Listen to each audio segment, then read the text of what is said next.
Hi, today I brought you something with me for you directly. This is a choker that's among many Native Americans, and even as souvenir items for many white guys is worn around the neck today.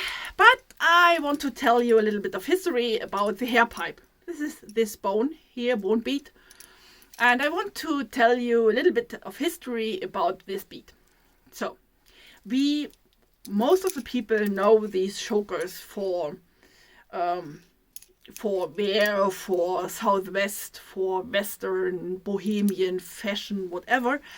But these chokers are not as old as people are thinking. These came mainly up after the movie Dancing with Wolves, and pre-1980 they were not so much common in this way of making. In the very early times, trade items like dentalium were traded among Native America, and even pre-white occupation. Dentalia, you see here, this is dentalia, and some people made them as chokers, and even hair and earrings and whatever. So it's worn today, but it was also commonly in fashion in the 1860s, 1880s still. They were mainly in fashion. Not this kind of chokers, but with dentalium. But where does these hair pipes come from? And these here are made of bone. Today they come mainly from India and were made in India, and even also buffalo horn from Vietnam and India. But historically, these bone hair pipes were made of shell.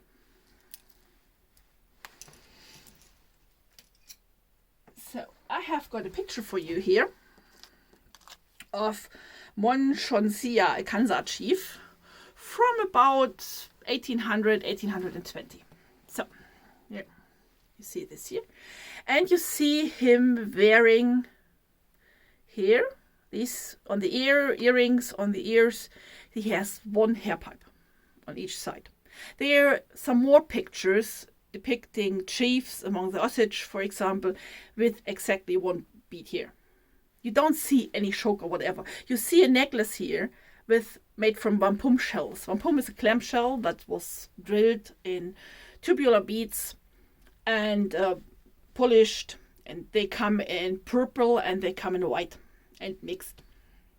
So, and these wampum shells were widely used among the eastern tribes, prairie tribes, but also eastern woodland tribes, as trade items, as things for making wampum belts, which were depicting contracts between or among the tribes and among white settlers and the tribes, to see it as contract items, not a written contract but a woven contract. But these wampum beads were valued items, and they were mainly used in this area. So yeah, and there was a guy in New Jersey who specialized, I think it was a white guy, he was specializing in making wampums from clamshells to trade with the native people as trade items. He saw it and said, something to make money with, to trade with the native tribes, so he did so. But this went on, and he came to the idea of making longer hair pipes, longer beads, longer tubular beads. I've got another picture here. Moment. Yeah.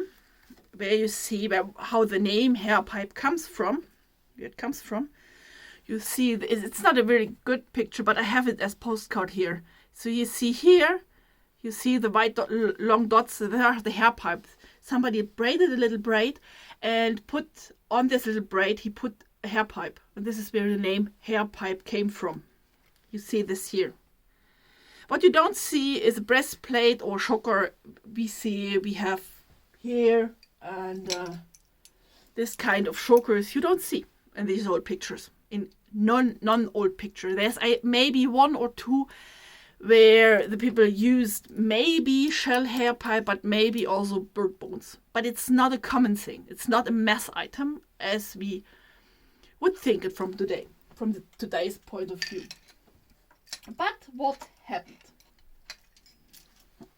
So, what happened? A trade item came up this year. This is a shell from the Caribbean, and this shell was imported to New York. This is eaten in the Caribbean. You quite often see these shells with a carved slit here. That meant that this shell was eaten. And when typhoons came up, or tornadoes came up in the Caribbean, you quite often see then beaches full of these shells. So, but why did they came to New York? We had the slave trade, this triangular trade with slaves, for example, to the Caribbeans. We don't like it today, but it happened. We don't have to like it today.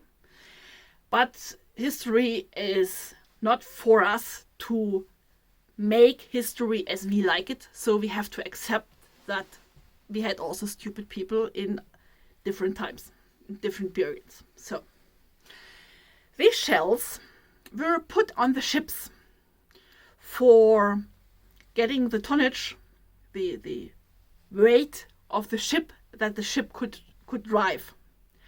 Because when the ships were empty, they would sink, because they were not going down as deep in the sea, and they had to be stabilized.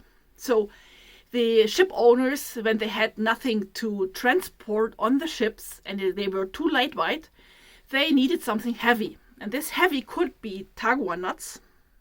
That's how tagua nuts came, stone nuts also called, came to Europe, for example, in the 1840s to be made up to buttons, for example. But these were for getting the tonnage on the ships, the weight on the ships, to make them possible to drive them over the ocean. But from the Caribbeans, quite often these shells came up, simply to put weight on the ships. When these ships arrived in New York, they had thrown them out. Later on, a guy from New Jersey bought these shells and said, I tried to make the clamshell things, but larger beads I could not do because the clamshell is too small to make the wampum beads. And he came up with these shells because they arrived in New York and could be bought up cheaply. So he bought 5,000, 10,000 pieces each time, and he made, from the spindle inside, he polished and drilled hair pipes, long hair pipes. And these went with the wampum shells to the native tribes to get traded. So, and these smaller, thinner sides, they were used for the moon shells that we still see today, used by native people. So, and in the spindle in the middle of the shell was used for hair pipes. So, but this is a hard task. So that's why not so many items went out to native people. It's you see them rarely on the old pigs from Catlin and from Bodmore and Prince Maximilian zu Wied and so on. You see them very rarely. You don't see the breastplates later on since the 1960s. That's when bone hair pipes popped up, because these factories sort of, maybe we can make it easier. The production we could do easier to have other or more goods to trade. So they came up with bone hair pipes. And bone hair pipes, that's what we normally see on, for example, this is not Buffalo Bill, this is Sarasani, but maybe these guys also were at Buffalo Bill's show. You see her large breastplate made of bone hair pipes. It's approximately 1910, this picture. And there were men's breastplates too. So since the 1880s, you see here, these guys are wearing also breastplates.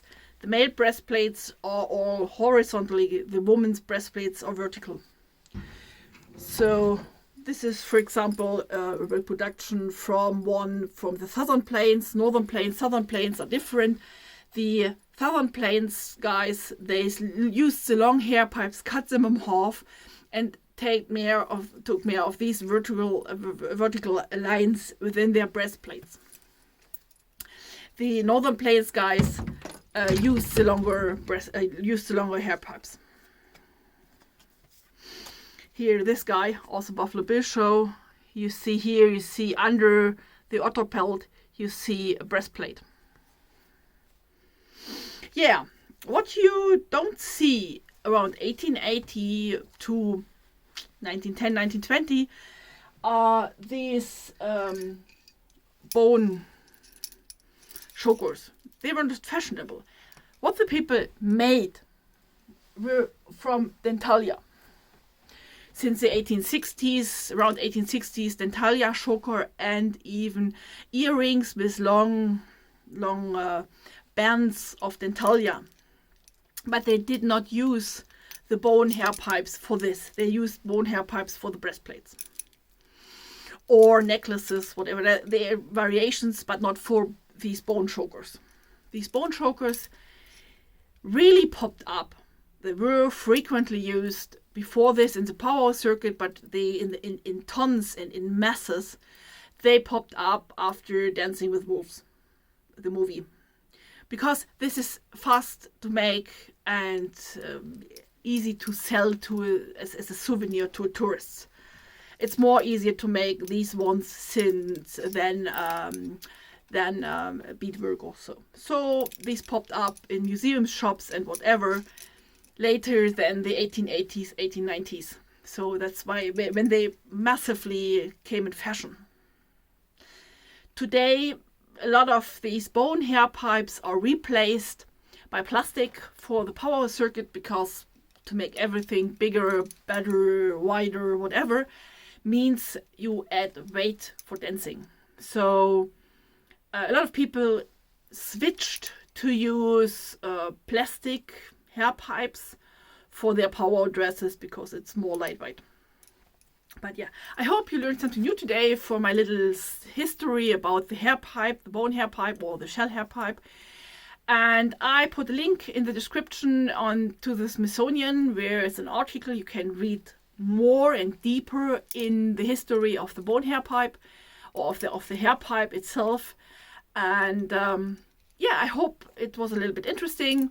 For more crazy stories about history, about also Native American style costume design and so on, because I have a prop store here for hiring out items to movie companies in Europe.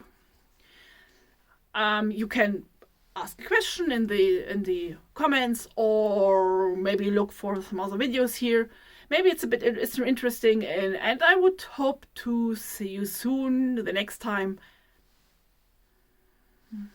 Goodbye.